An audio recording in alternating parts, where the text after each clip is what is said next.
All right, welcome back. This is part 3 of the series The Story Behind. I'm doing all my guitars and the story behind them, what I paid for them, all that good stuff. So I am so excited to bring you Daphne. I hope you liked the song in the beginning. It's a riff. It's always been my dream to work on an album, and it's a song that is not complete by any means yet, but what you heard is kind of what I have right now. I think it'd be a really cool instrumental bridge or instrumental for a chorus. Without further ado, this is Daphne. Daphne is an American-made Stratocaster with quite a unique neck. So this is an all-rosewood neck. It's just got a beautiful wood grain. It is a 2018. Fender has really changed a lot of their American-made line. There used to be like the Deluxe, the Standard, there's like the Ultra. I actually don't know what this is. I'll bloop it up on the screen if I can figure that out. But I have no idea. Now, as a marketing major, that's what my college degree is in. I don't mind rebrands. I just think that they've rebranded too much, or it didn't really need a rebrand. They have, so I know the Made in Mexico is now called like the Player Series. But when you keep switching it around, or you really didn't need to switch it around, at least in my opinion, it just makes things really confusing. Nonetheless, Daphne is a beautiful Fender Strat out of the Corona, California factory, at least according to the neck plate. So the story of Daphne goes back way before it was even made. So I bought Stallion when I was, I had just turned 15. So later that year, and even, even before then, I was probably dreaming about an American-made Strat. Now on my list is an Olympic white Stratocaster. And the main reason is the 1992 MTV Music Awards, playing that white guitar. I still want it. There's been a couple of pretty famous white guitars. I believe John Frusciante has a pretty famous Olympic white. I also, of course, love the Sunburst. Anywho, when I was taking driver's ed, I had two different driving instructors. One, Jake, who was super cool. The other one was Brad. Brad was in a band, also super cool, and underrated musician. His band's name was Mafa Rico, and I still remember he wrote it on a little post-it after driving. He's like, hey, check us out. We're on YouTube. We're on iTunes.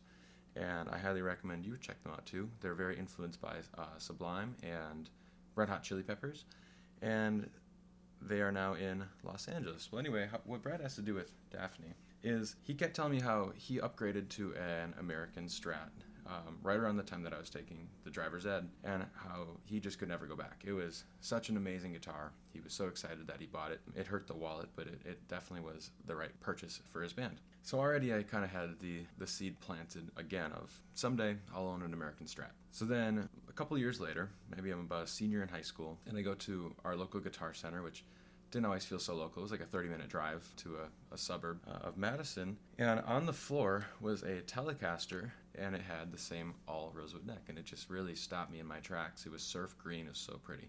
I don't think that I played it, because at the time I didn't like Telecasters as much. I definitely appreciate them more now, and I actually really like them. At the time, though, I was definitely more pro Strat, not that you can't like both. So I don't think I played it, but I think I was also nervous that I was going to fall in love with it and then not be able to afford it. And then I believe either later that year or the next year at Chicago Music Exchange, I had moved to Chicago for school. They had an all-rosewood neck Stratocaster, and this one was kind of gloss, the same way that they typically do with the all-maple necks. And I believe I did play that one, and no question about it, I am ready to get hurt again. Kind of sadly fell in love with it and couldn't afford it. And so, it was one of those things where you almost brace yourself before you even play it. You're like, I'm going to fall in love with this. I can't afford it. I'm not going to be able to buy it, but I'm going to get my heart broken anyway. And so I was thinking, I was like, I want to own one of these so bad. So then I think the next year or so, maybe about 2019, I'm shopping for amps. It is time, as a sophomore in high school, it is time to buy an amplifier so that I can stop playing out of like a Bluetooth speaker or something stupid and ridiculous like that. I had my eye on a lot of orange amplifiers. I liked the brand. I liked the look of them. They were very flashy. I liked the logo, all that stuff. And they had gotten pretty good reviews. They were pretty reasonably priced. They were solid state, but they sounded good. So this one Sunday, I had like 3 or 4 hours between my lessons in my classes. I think I was like from like 1 to 5. I didn't have anything. So this friend, he lived like across the street from where I worked, and he's like, hey, do you want to hang out? And I was like, I got some time to kill. Let's do it. So we walked over to Guitar Center because I was like, yeah, I want to go play some amps, and we'll just hang out. And when we got there, sitting on like this coffee table pedestal in like the platinum room, which is the room with like all the higher end guitars, and it's its own private thing, and it's got all these amps in there too, was this guitar. And it's just sitting there, angelic music, light just coming down on it. And it just stopped me in my tracks, and I was like, hold up, I need to play this thing. I know that I was here for amplifiers, but now I'm here for this thing. And it was the best guitar that I've ever played. That was my first impression. That is, in a lot of ways, still my impression. I was, once again, heartbroken because the guitar was $1,650, and I was like, I can't afford that as a sophomore in college. That's just not even remotely close. But it just, if you're a guitar player and you've ever had that experience where you've played the guitar where you will never forget that guitar. There's just something about it just speaks to you. It is just such a hard feeling. So no, I did not buy it there. Instead, I went back to work that day, and the girl I was dating at the time, I told her later that night, it's like, hey, I went to Guitar Center today, and you would not believe the guitar I played. It was just so cool. It felt so good. It looked so nice. It sounded so good, all that stuff. And, her response was basically, well, it was an expensive guitar. What do you expect? And I was like, no, it's different. It's different than that. Anyway, I tried to forget about that guitar a little bit just because I knew that somebody would recognize how great it was and purchase it that had more money than me. To my surprise, I actually went back, I don't remember how many months later, somewhere between like 1 and 3 months later, and it was still there, and I was so shocked. And then I was shocked for the wrong reason. It had fallen. Somebody had not been very careful, and it had fallen at the store, and it got a couple of chips in the paint here. And I think really what the worst thing was is it got this big dent in the 5th fret. It has a little bit of a nick up here too on the top of the headstock. And I think I was so shattered by the fact that the guitar was damaged that I played it briefly, but I think my heartbreak of this didn't really let me appreciate the guitar for what it was, all the positives it still had. And so I put the guitar back, and I kind of sadly left the store, just again heartbroken of my dream guitar is damaged. He was special. And so this guitar kind of faded out of memory for a little bit, and the pandemic hit. Then it was April of 2021, mid-April, and I don't know what made me think about this guitar, but something made me think about it. And I looked it up on Reverb, and they were going for about $1,200, and I was thinking, I'm in a position where that's quite a purchase, but it's not as out of this world as it was when I was in college. And I think I was still maybe finishing up college at the time. And so it was a Saturday night, and I had gotten done with work around 5 or 6 o'clock, and I called my local guitar center where this guitar was. And I said, hey, do you by chance have a Daphne blue all-rosewood neck Stratocaster? And I knew how specific that sounded. And the guy on the phone was like, I'm not seeing it. My heart just sank. And I was like, yep, it's sold. But that was 2 years ago. What do I expect? And he goes, wait, hold on a second. He goes, well, actually, hold on. I think we have one on scratch and dent sale. He goes, yeah, it's on the 3rd rack up here on the showroom. And I said, I'm gonna come in tonight. I'm gonna play that guitar. Can you have it ready for me? So I walked over to Guitar Center. They had it ready for me, and I played this guitar from 7:30 to 9 o'clock, basically close, 90 straight minutes. My fingers hurt, and I just played it in that platinum room. I didn't even think about another guitar. I didn't pick one up. I didn't compare it.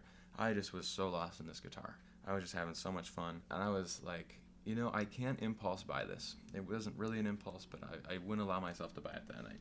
And I said, look, if it was here for 2.5 years and nobody bought it, it'll be here in another, say, 3-4 days if I still really can't live without this guitar. So I made myself put it back, which was very hard to do. And all Sunday, during all my lessons, I couldn't stop thinking about it.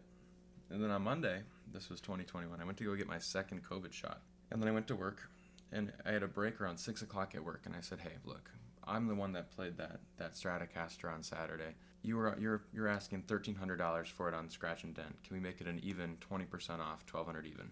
I'm a serious buyer. I know this guitar's been there for 3 years. No funny business. I walk in tomorrow. I purchase it. You don't see me again. And so they said, let me ask my manager, this. Yes, we'll do that price. I said, okay. So I wake up on Tuesday after the COVID shot, and the second COVID shot, if you ever got it, it did a number on me. I was so tired, but I was like, a deal's a deal. I'm going in. I need to get this guitar. And so I mustered up the energy.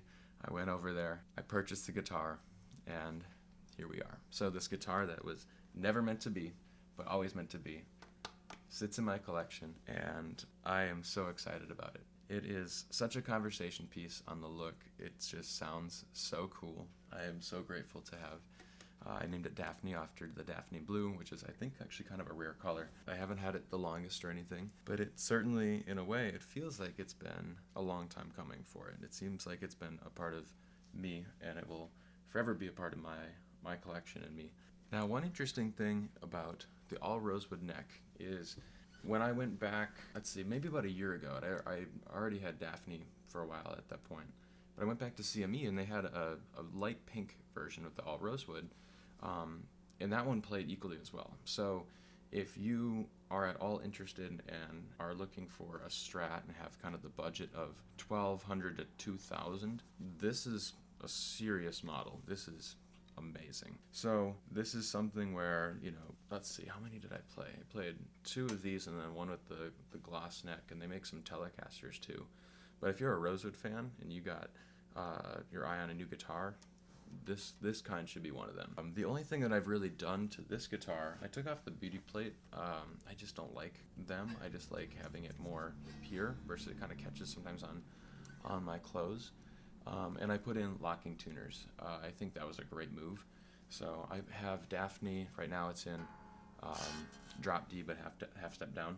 But I typically keep this guitar in E flat. I've heard and experienced Strats are happier in E flat. If you have a Strat and you're not keeping it in E flat, I think it has to do with the 25.5 scale length. It's just a little bit lower tension. Definitely recommend the half step down tuning. Thanks so much for tuning in. I am so appreciative. If you haven't already seen me tell the story about Stallion or Marty, go check those out. I also made a riff and a blooper reel of making the 10-year anniversary of Stallion, so that is also on my channel. More to come.